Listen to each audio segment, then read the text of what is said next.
One of the most taboo and horrifying topics to discuss is that of human sacrifice and cannibalism. What is it that makes a person eat another person? Why has this stuck with us through the ages? Immediate ideas come to mind when we say human sacrifice and cannibalism. Images of the Aztecs, ancient satanic rituals, vampires, and long-lost tribes in the jungles come to mind. It seems, however, that very few people realize that such activities happen every single day in the world that we live in right now. So, why do we eat each other? And what's up with adrenochrome? And at the end of the day, doesn't it kind of seem like the whole planet is just kind of run by a bunch of crazy cannibalistic vampiric crackheads? Let's talk about it.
Hello citizen.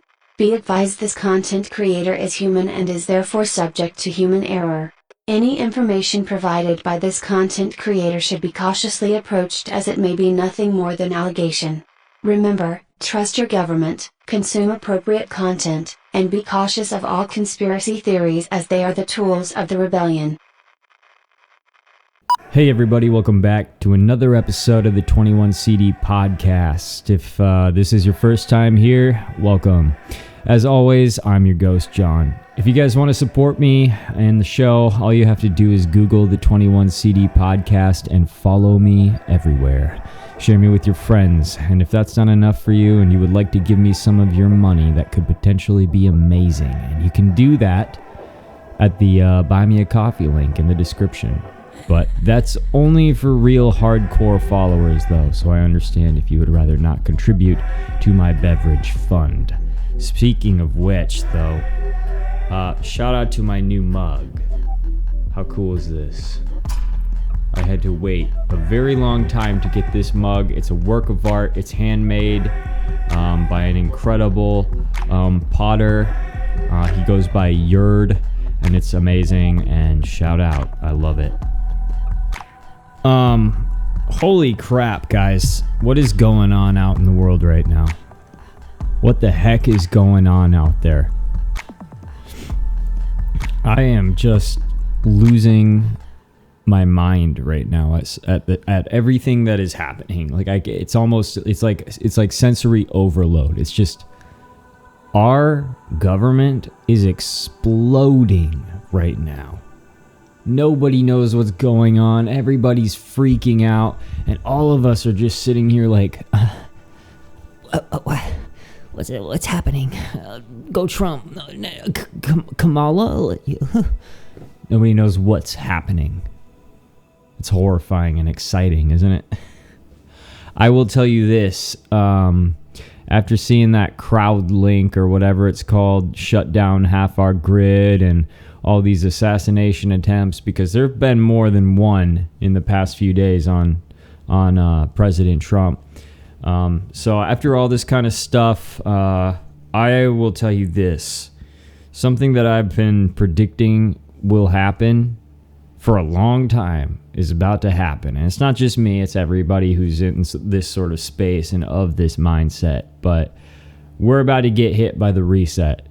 Everything is about to come down to the next 6 months to a year.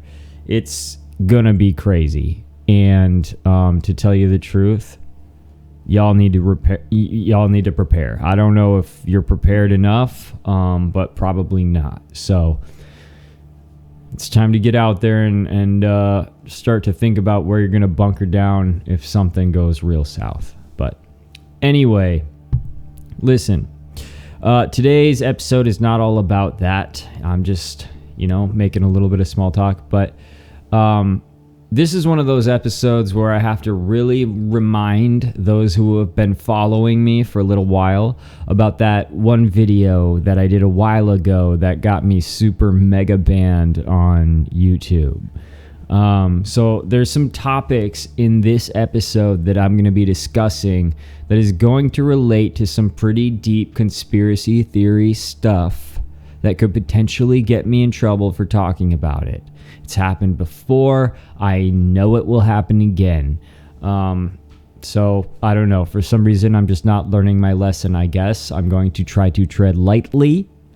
But I say all of this just to say, please take everything that I say as allegedly true. Okay? Allegedly. I'm talking to YouTube right now. This is allegedly true stuff. We're just talking about stuff here. Believe it or not, they do actually watch my videos and your videos. So it might seem weird when you get on here and you say, like allegedly like that many times and people think it's all gimmicky, but that's actually not true. They do actually look at your videos and read the transcripts and try to see what you're actually saying before they just ban you a lot of the time. So, yeah. Anyway, that's why I'm saying all that kind of stuff. Let's see here. How do we get this party started? So we're going to be talking about human sacrifices, cannibalism, vampirism, adrenochrome, and the rituals that involve all of these things. And honestly, some of these topics are hit on more than others.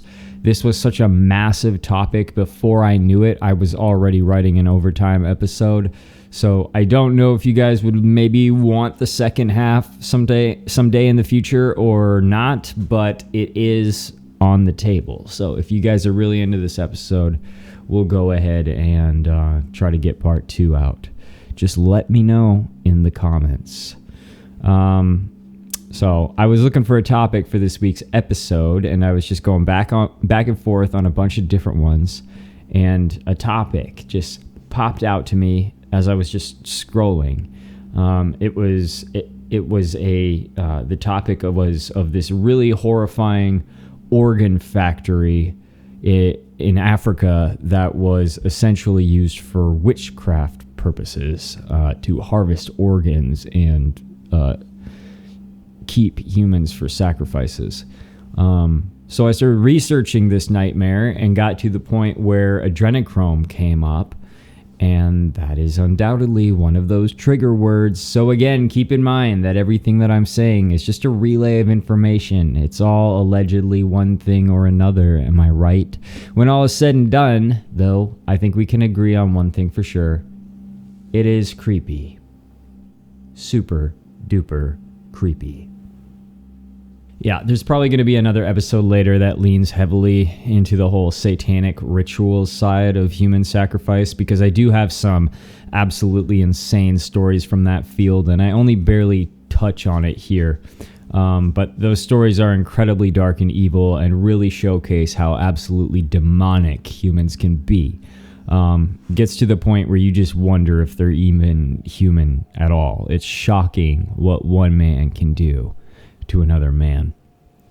So on this episode, we're going to be more talking about the whole adrenochrome phenomenon and vampirism, essentially with a little bit of cannibalism sprinkled in there too, like Hannibal Lecter. This is a topic that is very near and dear to my heart. So I do not have a desire to taste human flesh or anything like that. I just find this topic incredibly fascinating because it is something that has stuck with us throughout the ages, and it is such a brazen sign of demonic influence on the planet. As some of you know, I've actually written a book somewhere about cannibalism, but I wrote it in a dead language, so if enough people ask for it, eventually I'll put it back in print. But anyway,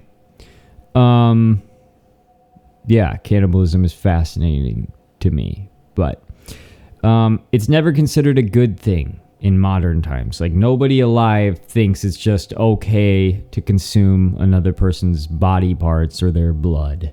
In some old civilizations and time periods, sure, it was a little bit more accepted, but it was always extremely intense and kind of taboo, but in a like religious kind of way, it was acceptable. It's who knows who makes the rules, to be honest.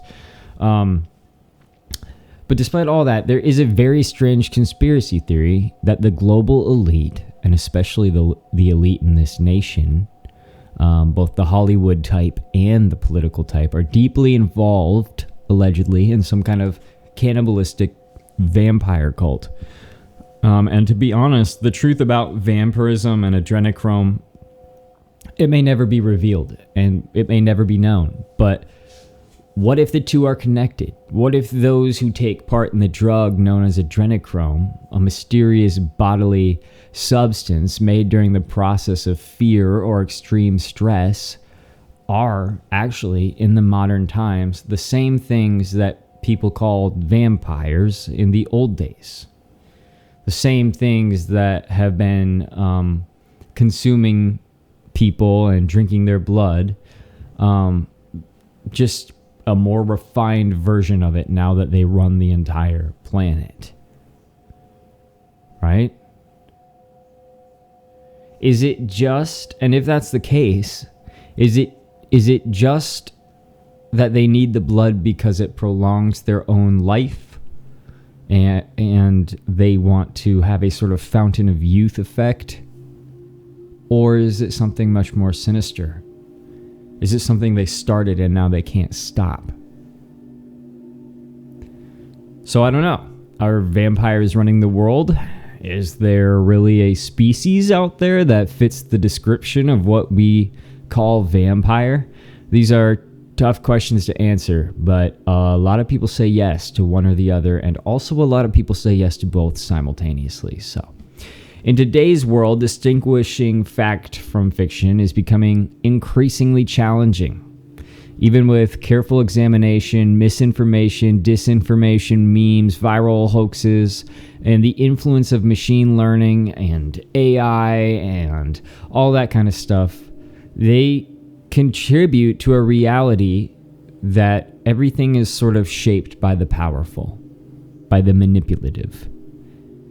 It is as if vampires occupy the boardrooms of media empires, thriving in social media, where they spend nights nurturing influencers into some of the most distracting forces ever seen. Even in 2022, we're surrounded by the atrocities committed by the wealthy and influential, with those capable of delivering justice often being the same ones who can hide the crimes. Vampires, with centuries of accumulated wealth, are deeply embedded in these circles, intertwined with political and legal authorities. Think about that. They're so deeply embedded in every aspect of our life, our society, how our life is structured as a community, that we don't even know they're there. And when they do commit crimes, it's just fine because they've got the whole system on lock and they can control the people who can cover up the crimes as well. It's pretty scary stuff. I mean, it just sounds like the government, to be honest, but that's kind of the point, right? Vampires aren't really known to be good things. Sure, there is some media where vampires are good, but generally, every single oral history, every single written account nothing's really pointing to vampires being a good thing. So you see where I'm going with that. But eventually it gets to a point where it's at now, where it's never been easier to be a vampire because nobody knows what's real and what's not anyway. This is pretty much the same for any cryptid. Almost everybody will say something incredible that they see is just CGI or Photoshop. But what if some of that stuff that you see, that you can't explain, that you think is fake, is actually real too? What if some of that stuff is real? Not all of it, most of it, maybe 99.99% of it is fake. But what if that one really crazy thing that you see is actually real? The ones that always sound too insane to be true, what if they're not? And let's take it one step further, and let's also sort of redefine the vampire. With all we know and everything we've talked about on this podcast and everything every other podcaster has talked about when they talk about vampires, instead of doing that, let's just reinvent it and bring it back to what it was in the far past and sort of try to overcome what it's been made in the recent past. So vampires are supposed to survive off of human blood, right? They're supposed to be a completely different species a lot of the time. A humanoid non-human. They're supposed to be immortal. And there's a few other things like, the silver bullet, and they don't show up in mirrors and all that kind of stuff. But I consider those types of things to be the sort of details that come along, and become part of this story as the legend grows, and they may or may not be true, or they might have only been true in one situation, but then it just sounded good, so it ended up everywhere. But the one-size-fits-all details are basically they eat humans. They are probably a different species or some kind of hybrid because they've been changed by being bitten by a vampire when they were in human condition. And essentially they're immortal. They're kind of like gods. They're demigods. These things sound a lot like Nephilim to me. Or demons, the spirits of dead Nephilim.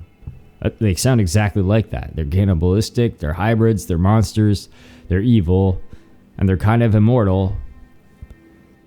I'm serious. That sounds exactly like demonic behavior. So we give all these different names to things that we already have identified. We talked a little bit about that in some of the past episodes. There's just minor differences between these different types of Nephilim, just like there's differences between people based on where they are in the world or where they grew up or the obstacles that they've had to overcome in the land that they live in. So, but in the end, they're kind of all the same thing. The earliest recorded mention of vampires appeared in Old Russian texts in 1047, shortly after the spread of Orthodox Christianity into Eastern Europe. The word used for vampire was upir, a term with unclear origins but possibly meaning the entity at the feast or sacrifice. This referred to a potentially malevolent spiritual being thought to manifest during rituals for the deceased. It was a euphemism to avoid directly naming the creature. Sadly, historians may never uncover its true name or pinpoint the origins of the beliefs surrounding it. That being said, oral history sends vampirism all the way back to the beginning of time, basically. And this is again why Nephilim.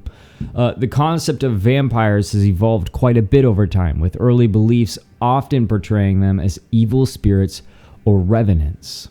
In many ancient cultures, vampires were considered to be malevolent entities or restless spirits of the dead that would return to harm the living. A lot of people think that's what demons are, the spirits of dead Nephilim. Again, another correlation. That's basically exactly what demons are. For those who don't know, of course, when I talk about Nephilim and fallen angels, we're talking about the Elohim, the Anunnaki, that type of universe. There are these beings, these evil angels that came down to earth from heaven to turn this place into a living hell. And So when we talk about Nephilim, we're talking about the offspring of Nephilim and human women. And I'm not going to keep going into this because there's just a ton of different types of Nephilim. And that's where all these cryptids are coming from. Okay, so yes, I'm not doing a one-size-fits-all type thing. I'm just kind of saying, like, when you want to know what kind of species they are, it's Nephilim, okay? That's what it is. But there's all sorts of subspecies within that. Anyway, it's almost like the more you think about it that way, the more it feels like this stuff can actually be real. So here are a few key points about the early conception of vampires, though. Let's keep it on track. We're not here to talk about Nephilim. We're talking about vampires. So, ancient civilizations. In Mesopotamian, Greek, and Roman mythology, there were various blood-drinking demons and spirits. For instance, the Mesopotamian Lamashtu and the Greek Lamia were entities that drank the blood of infants. Drank the blood of infants. That sounds familiar to something strikingly modern. Let's move on. Medieval Europe. During the medieval period in Europe, vampires were often thought to be the revenants of evil beings, suicide victims, or witches. These vampires were believed to return from the dead to cause mischief and harm, such as spreading plague or attacking their family members.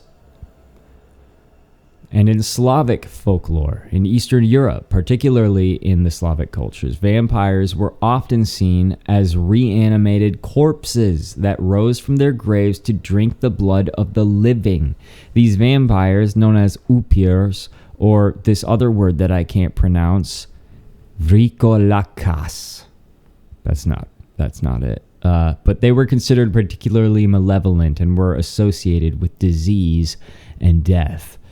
To prevent the return of all of these evil spirits, various measures were employed, such as corpses might be buried with objects like bricks in their mouths, stakes driven through their hearts, or their heads just completely cut off to ensure that they couldn't rise from the grave. But, of course, as we know, over time, the image of the vampire transformed, particularly with the influence of literature and then later media. The modern vampire, which is popularized by works like Bram Stoker's Dracula, right, often has more complex motivations and characteristics, combining elements of horror, seduction, and tragedy. That's your typical vampire story right there. However, the original concept of vampires, as we know, were evil spirits or malevolent revenants that still kind of remains an integral part of the mythological roots, right? One of the most horrifying, historically accurate tales of a vampire is the story of Elizabeth Bathory. I know you guys have probably heard of her. She's often referred to as the Blood Countess. Elizabeth Bathory was a Hungarian noblewoman who lived from 1560 to 1614 and basically just drank everybody's blood during that time. She's infamously remembered for her brutal crimes and alleged vampiric behavior. Bathory was accused of torturing and killing young girls. The number of her victims varies widely, with some accounts suggesting that it was over 600 girls that she killed. But the only officially documented number is 80, which, I mean, only 80? 80 young girls? Her methods of torture were exceptionally cruel and included beating, burning, mutilation, and she even would bite the flesh off of her victims. And the legend surrounding Elizabeth Bathory grew even darker, with claims that she bathed in the blood of virgins to maintain her youth and beauty. And again, we tie a little string from Elizabeth Bathory all the way to modern times, these dystopian times we live in. Native American cultures had a wide variety of beliefs and legends about supernatural beings. Of course, we've talked about a bunch already in the past few episodes, but a lot of them share similarities with the concept of vampires. though they were not always referred to as such. But remember, there might be a lot of names for the same one thing. These entities often had traits or behaviors akin to those of vampires in other cultures, and you will immediately recognize several of them. A few examples are the Wendigo. The Algonquin folklore, the Wendigo, is a malevolent spirit associated with cannibalism, winter, and starvation. And while it's not a vampire in the traditional sense, the Wendigo feeds on human flesh and is often described as having an insatiable hunger, which has some very strong parallels to vampiric behavior. There's another one. I don't know how to say this word either. I'll just throw it up on the screen and try to say it for the podcast listeners, but the Chihuatitio among the Aztecs were believed to be the spirits of women who died in childbirth. And these spirits were thought to haunt crossroads at night and could attack and steal children, which is somewhat reminiscent of the European vampires' association with death and predation. Again, we're with this stealing children thing. Then, of course, there's the Chupacabra. And I don't know. I think the Chupacabra was probably just a one-off, but I haven't done a whole lot of research on it, to be honest with you. But it did come up as a potential version of a vampire. I don't know, not really in my book, but what do you guys think? And then there's the Skadak Mut in the legends of the Wabanaki tribes of the northeastern United States, and they were believed to be undead sorcerers who would rise from their graves at night to feed on the living, either by sucking blood or eating flesh. This is one of the closest parallels to the European vampire myth, for sure. And while these examples show that some Native American cultures had beings with traits similar to those of vampires, the concept of a vampire, as specifically defined in European folklore, is not a universal or central figure in Native American mythology. So instead, their legends include a variety of supernatural beings with very unique characteristics and behaviors. They're more like defined gods, whereas vampires are very open for interpretation, I guess you could say. So, in addition to these previously mentioned legends, several other Native American cultures have myths and creatures that share the characteristics of vampires, vampiric entities, and here are a few of those. The Iroquois myth of the Stonecoat.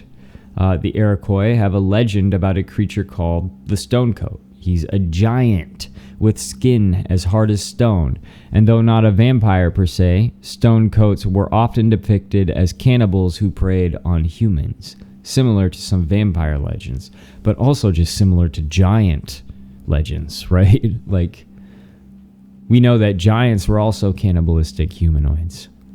Then, of course, there's the Raven Mocker, which appeared in one of my episodes. I believe it was Cryptids of Warfare 2. In Cherokee mythology, they've got the Raven Mocker, and it's one of the most feared witches. And these entities are said to steal the life force from the dying to extend their own lives. And it's actually an absolutely brutal cryptid, one of the most brutal cryptids I've ever studied.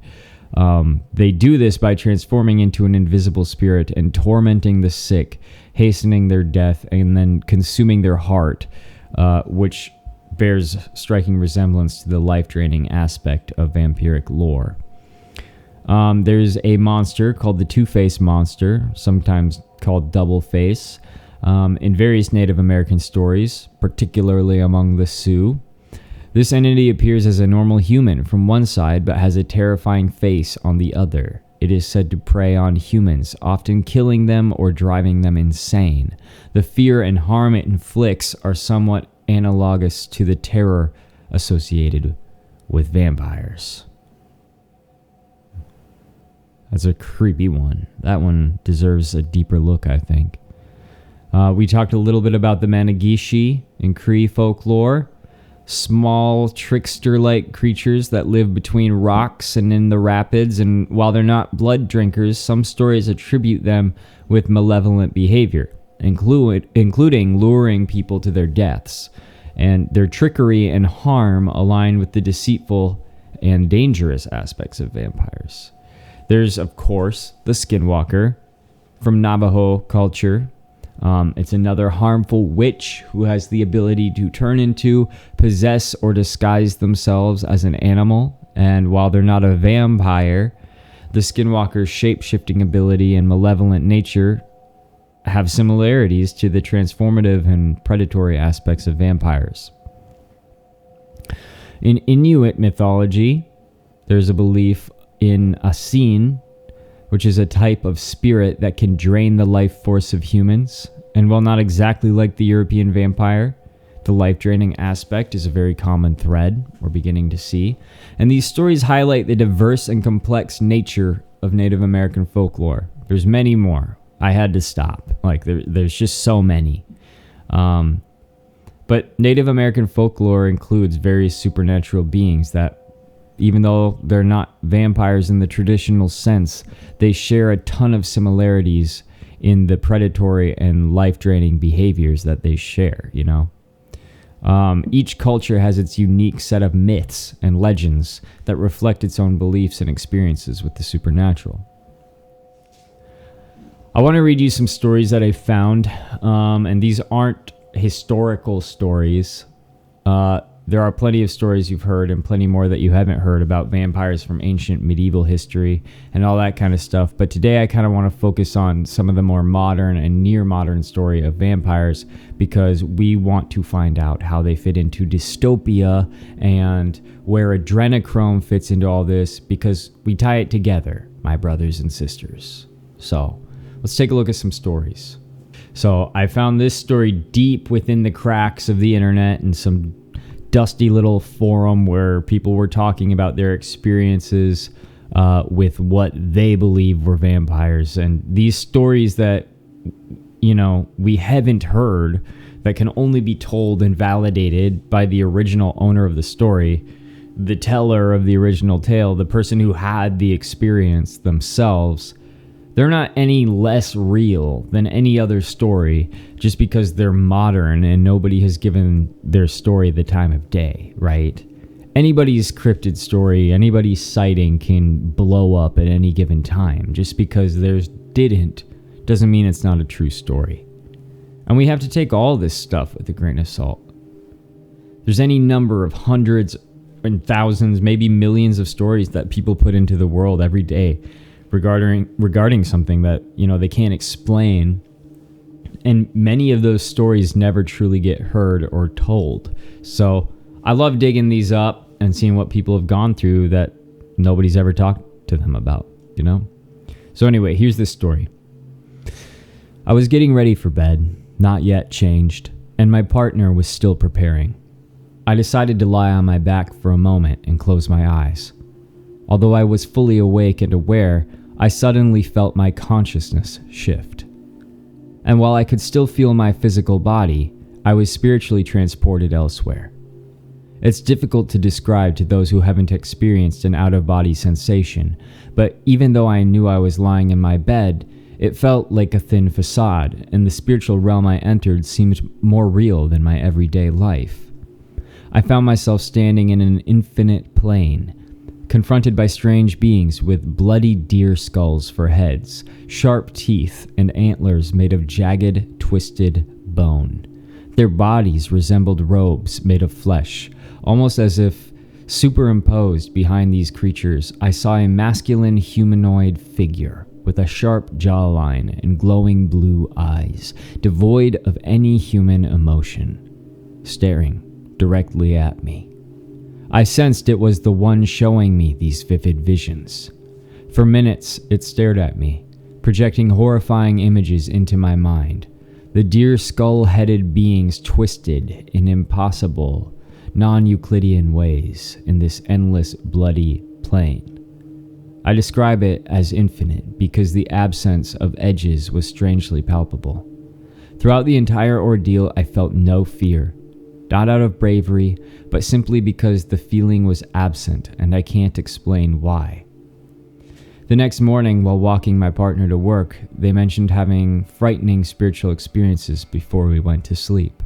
I asked for details, and they described feeling something pushing terrible, uncharacteristically violent thoughts into their mind. When they told it to leave, it did. They also mentioned the presence of terrifying bright blue eyes. I had never shared a spiritual encounter before, but knowing that my partner saw the same thing made the reality of it sink in. They believed it was just floating around, feeding on fear. We don't fully understand what it was or what it wanted, but it hasn't returned. And from my experience, vampiric spirits come in many forms. It's crucial to remember that many of them were never human and don't adhere to human morals or any morals at all. They don't inhabit our world and aren't bound by its rules. They are not something to be trifled with, contrary to how they are portrayed in movies. Good story, interesting story. I should mention that I have not read these stories. These stories were picked for me, so reacting completely honestly, that does sound like a typical demonic spirit, a demonic entity. Sure, a vampiric one, absolutely. Especially if it's telling you to commit atrocities involving brutalizing your partner. Yeah, I could see how that could be a vampiric spirit. Another one goes like this. My grandfather on my father's side served as a lieutenant commander on a British S-class submarine during World War II, and he was convinced that the captain was a vampire. This claim was a source of amusement for my parents, who often joked about this behind his back. Unfortunately, I never got the chance to ask my grandfather about it, as he passed away before I was old enough or brave enough to bring it up. He never mentioned it in my presence, but my dad knows all the stories. The captain never boarded or disembarked the sub during daylight. His skin was as pale as a candle. He occasionally displayed supernatural strength and reflexes, seemed capable of reading minds, and no one ever saw him eat or drink. All the classic vampire traits. My grandpa and his crewmates even linked the captain to several disappearances at the naval base, but my dad, he doesn't really recall all the specifics. No one ever took my grandfather's claims seriously. However, after he passed away in 1993, we were sorting through his belongings and found a black and white photograph of him in what looked like this sub's mess hall. He was standing in a long, cramped room with other men, all smiling for the camera. One man, though, wasn't smiling, and he was very tall, very gaunt, and appeared to be annoyed. When we found the photo, my dad said, "Ah, and here's Captain Dracula." We all laughed and continued going through Grandpa's things. The next day, my dad walked into the kitchen looking as pale as a ghost. He had been examining the old photos with a magnifying glass when he noticed that the captain did not appear in a small mirror at the back of the mess hall. You could see the reflection of all the other men in the photo, but not the captain.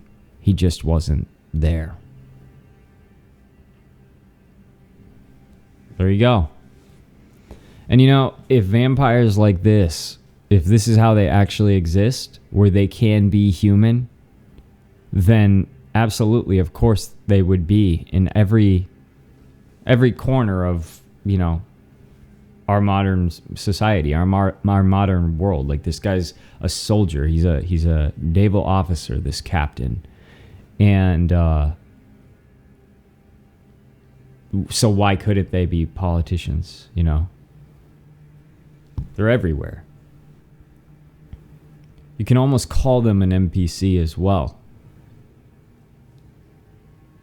It's honestly, it's a really crazy thought to call them an NPC, but it aligns because they're non-player characters. There's no souls there.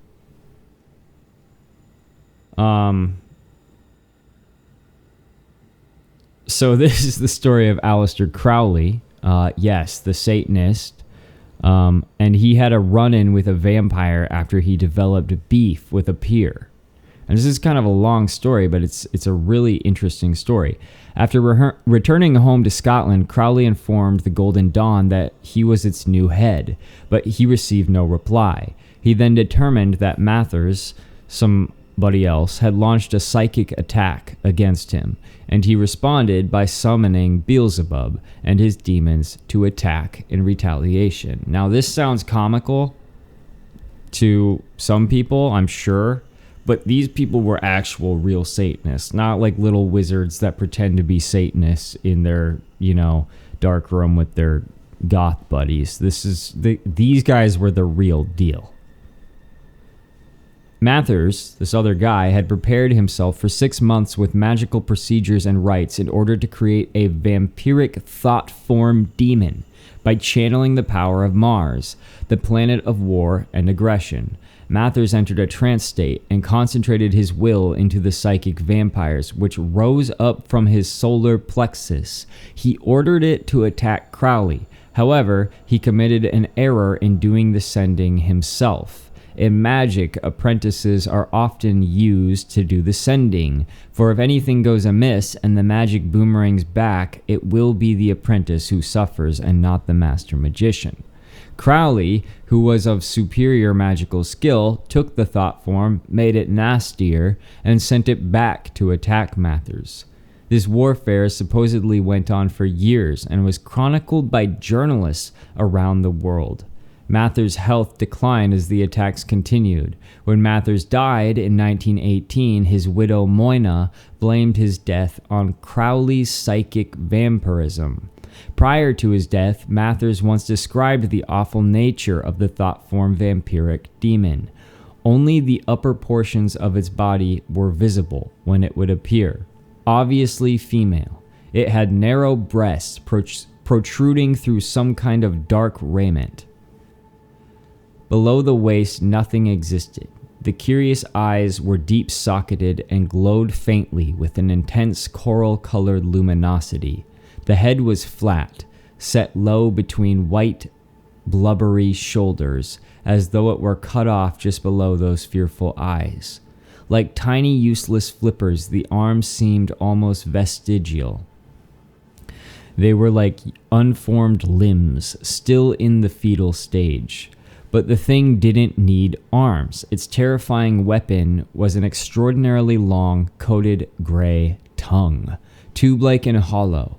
It bore a small orbicular hole at its tip, and these words are insane, and that lascivious tongue kept darting snake-like in and out of a circular lipless mouth, always trying to catch me off guard, and it would suddenly strike at me like a greedy missile, attempting to suck out my auric vitality.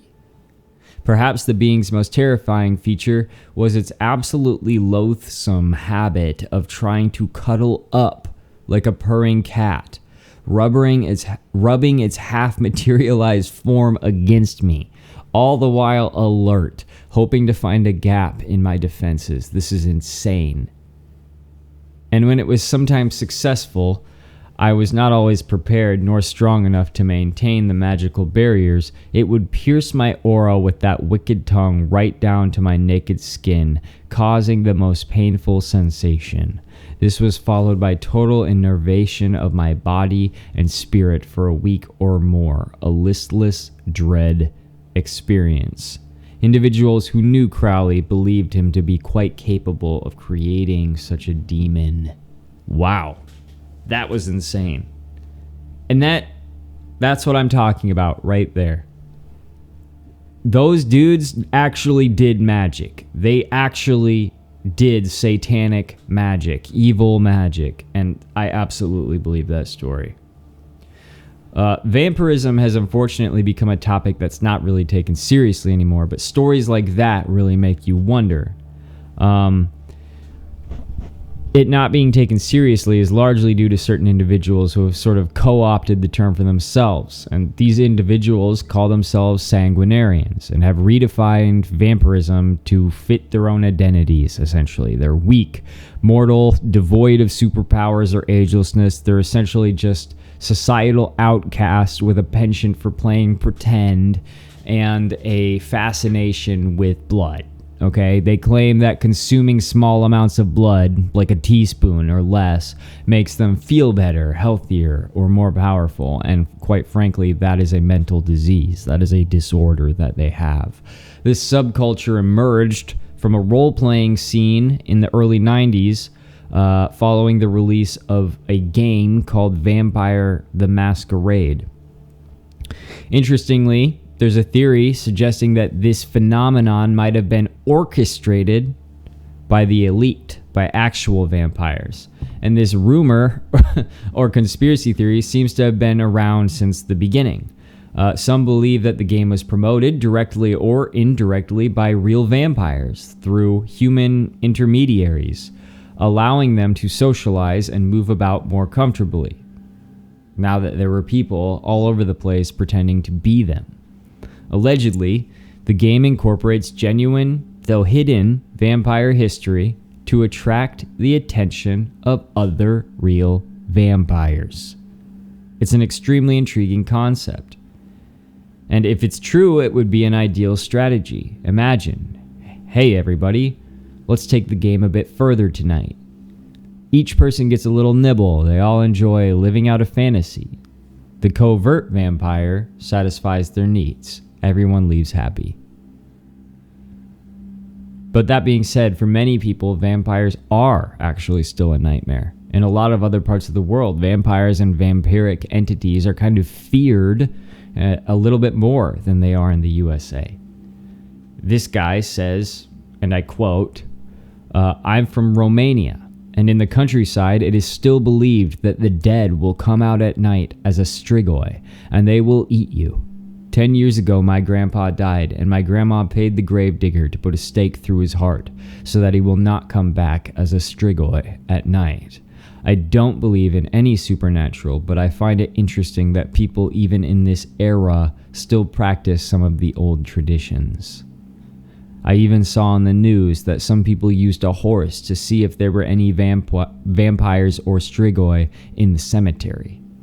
If the horse did not walk over a grave, it was marked as a potential strigoi's grave. Some people liken the vampire to other cryptids, kind of like we've already touched on. One cryptid that is commonly compared to the vampire is the werewolf. And there's no shortage of movies and stories about vampires versus werewolves, am I right? It appears that every werewolf is a vampire, but not every vampire is a werewolf. And this is because in an occult sense, a vampire is essentially any being that consumes the vital energy of the living, whether it is a deceased spirit or a living individual. Succubi, dark magicians, which are sorcerers who use astral projection and fly to feed on others' energy. Ghouls, which are spirits fixated on the vital energy emitted by corpses in graveyards. They're all vampiric creatures and entities. Werewolves are spirits whose astral form has transformed into a wolf-like shape due to intense connections with negative energy or prolonged periods of restlessness in limbo. They're also vampires. They feed on the energy and emotions of the living. At least that's what a lot of people say. That they are also vampires. Just a different name or a different subspecies. Again, that's not what I'm saying. That's what some people seem to believe. I'm not sure if I agree with that exactly, and I have a few reasons why. But it's interesting that there's a great many of people who actually think that werewolves are just a different type of vampire.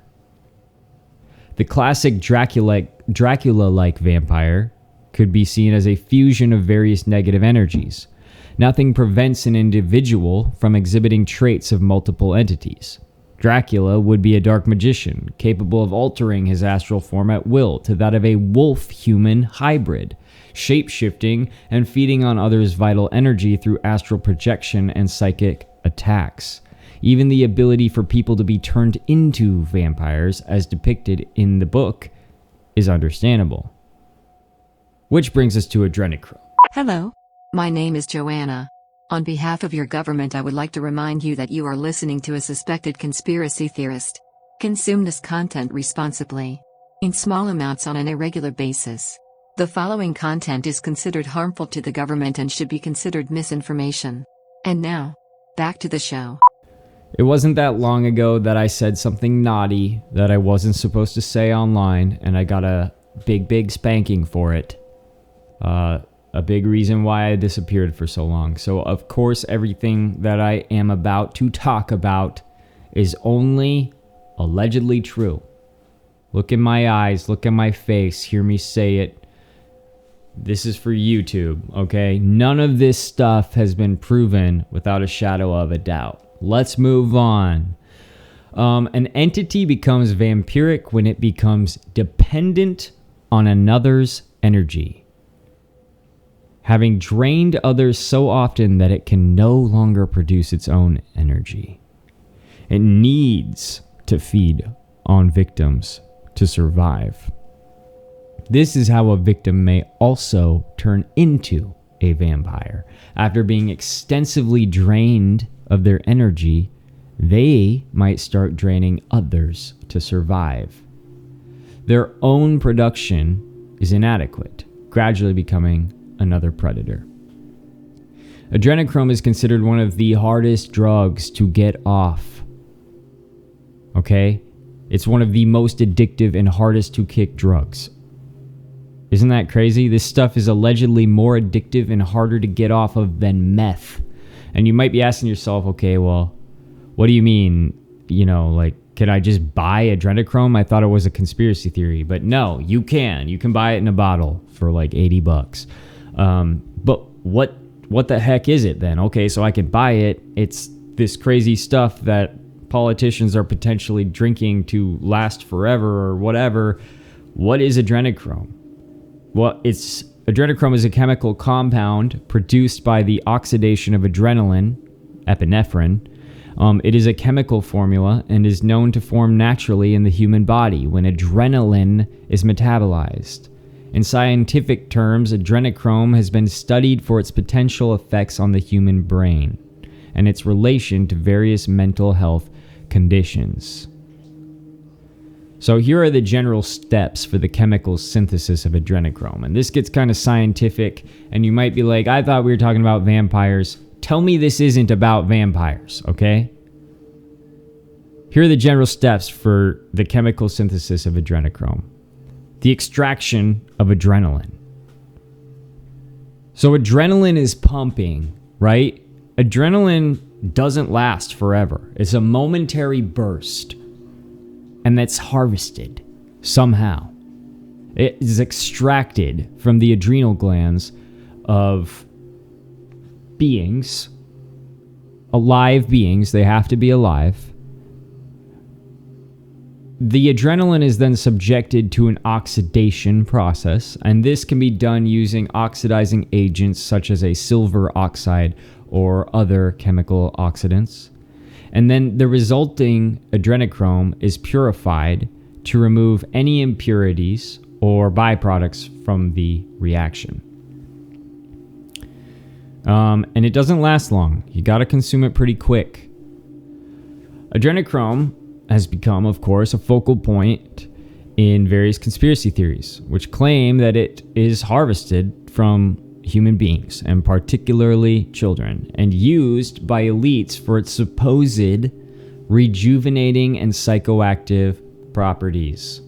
These theories are supposedly baseless and have no real scientific or factual foundation.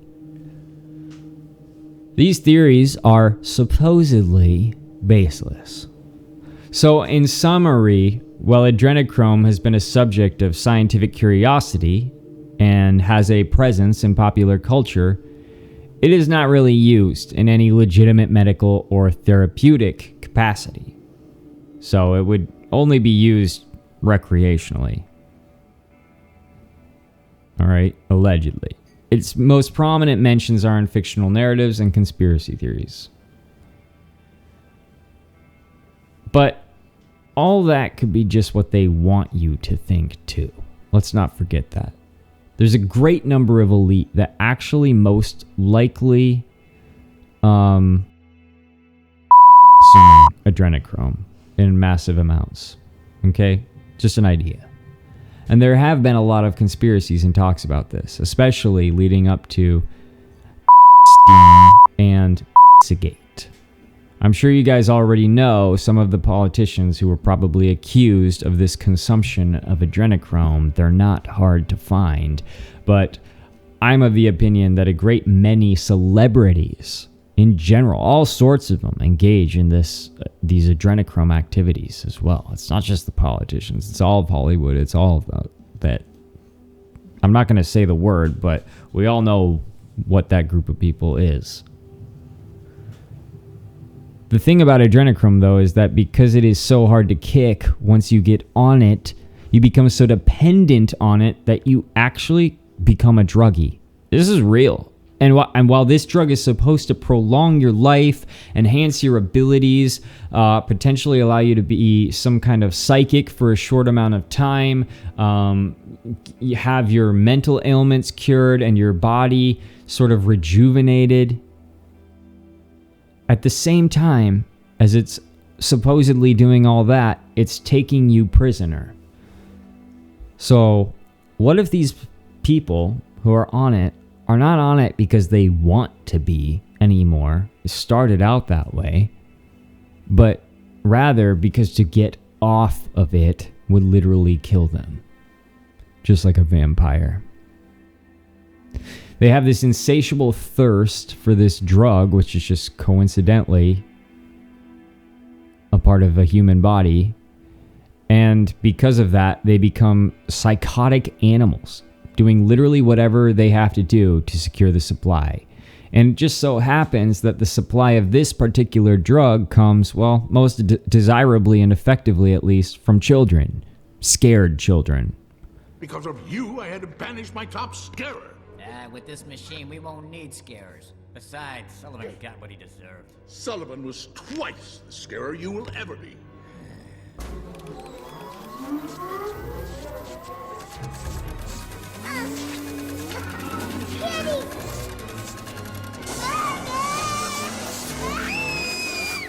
Most of which are probably trafficked or not even registered as being alive in the first place. That's a topic all of its own, right? That we're not going to get into here, but you guys see where I'm going with this. I also want to remind everybody that it seems every year a few of our favorite celebrities just change extremely radically for almost no reason and in the most bizarre way. They get an insane amount of plastic surgery or do an absolutely mind-blowing physical appearance change that they didn't need to do, or they have a complete behavior change, or they do something completely erratic and confusing out of nowhere. Something that a lot of people might describe as publicity stunts. And I do believe in publicity stunts too, but these celebrities, there are these people, these big figures, they usually go through some kind of massive change. And for a while now, it's been a running joke that, oh, that's just them getting cloned, and that's a conspiracy theory all of its own, right? Cloning. But cloning celebrities and powerful people so that they can be used for their image to achieve more than they might be able to do with that actual person, not the clone of that actual person. That's something that's a little bit different than vampirism. It's equally as scary, but it's a little bit different. The vampirism that we're talking about here is a little bit more sinister. If the original vampire was a consuming demonic spirit, and that's really where it all began, it certainly sounds like an adrenochrome addiction. Okay? Which means it certainly sounds like this world is run by the vampires, and they're not literally vampires like we think of when we see them in movies chomping on throats and stuff. They're just human beings who are possessed by demons, and they're cannibalistic demonic spirits. They get you hooked on a drug that can only be created by harvesting it from a living host, and they let nature do the rest. I mean, only just recently, Ariana was accused of having human body parts evidence of satanic rituals and evidence of cannibalism turn up in a house that she recently sold. And she responded to this by saying that she is taking a break from everything that isn't wicked, which is what it said on paper, but of course what she meant is her Wicked remake that she's doing. But it's still interesting that she chose those words and worded it that way. And for a while now, people have been saying that that's not Ariana Grande. That's somebody else in Ariana Grande's skin, which is exactly what vampire spirits have also been able to do. Take a dead body and mobilize it and utilize it. I'm just saying there's some very creepy correlations here when you just sort of set the Dracula vampire aside and look at what vampires actually were. There are so many strings that tie the Hollywood and governmental elite to satanic rituals on a massive and widespread level. And vampires are obviously satanic beings. They don't even try to hide the fact that they are Satanists and they do these rituals. There are videos of it everywhere. Look at their concerts, look at their shows, look at their lyrics, look at everything, the image, period. There's literature about how to do it. Other celebrities have come forth and talked about being involved and coming away from all the Satanism. Many celebrities who, quote unquote, don't make it because they can't align with the satanic influence that is so heavily feasting on that demographic of people. The politicians, filthy rich, Hollywood elite, the amount of human sacrifice, probably more than zero.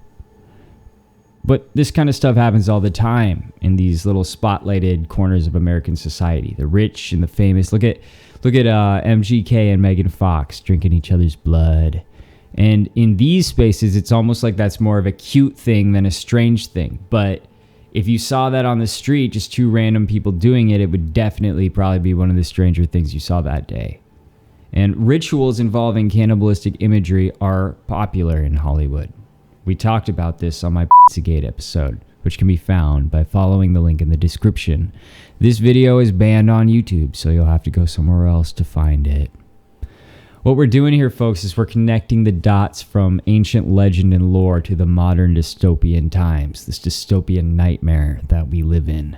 Could there be some blood-crazed human-demon hybrid that runs around in the dark corners of New Orleans, feasting on people? Sure.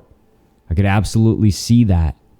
Just because one person is, or just because, two people are on the same drug doesn't mean they're both going to react the same way. I could absolutely see that. But I could just as easily see a much more civilized and refined version of drug addict. Equally as animalistic and brutal, though. These politicians, religious leaders, the actors, actresses, singers, entertainers, TV hosts, mega billionaires, you name it. But this obsession with the adrenochrome is only sustainable as long as they can control the supply, right? And as long as they can control their bodies. And sometimes we see their bodies fail in real time. Sometimes they say things that don't even make sense. Or they start behaving in very strange ways, or they have some bizarre sickness overcome them or strike them suddenly in weird ways, and often on live television these days, right? Sometimes they go downhill in a matter of days or a day, like, hello, look what we're going through right now. Or they lose their minds in the matter of an hour and nobody can explain it. Could it be the effects of the drug or coming off of it? I don't know. I'm not trying to be a mega conspiracy theorist here. I'm just talking, but hear me out, right? This is all just alleged, YouTube. I see you. I can feel them breathing on my neck. We might never know the answers to these things, and we're just speculating right now. But listen, I hope I was able to provide you with a more interesting look at what vampires could be than this traditional washed up description of what vampires are actually considered to be currently. So I hope you saw after this episode how vampires are in reality much creepier than we give them credit for. And maybe even calling them vampires is a disgrace in of itself, because that word almost doesn't even define what they really are anymore. So let me know if you guys have any vampire stories in the comments. And, oh, by the way, send me your stories. I need your stories, your creepy stories, your weird stories, your unexplainable stories, things that you can't explain. I am trying to have Thursday episodes become a regular thing. So if you want your story on the show, I want to read it and analyze it on the show, and I want to do it on Thursdays. But you have to email me or send me your stories. Email me at 21cdstudios@gmail.com or find me on Instagram at 21cdpodcast and send me your story there. Please do that. I really, really would like that. Anyway, thanks for hanging out with me today, guys. If you want to support the show, you can go ahead and Google me, 21CD Podcast, and follow me everywhere. Share my stuff with your friends. I am on YouTube. Every episode is actually beautiful video of me speaking, not just some icon with my audio over it. So please take advantage of that.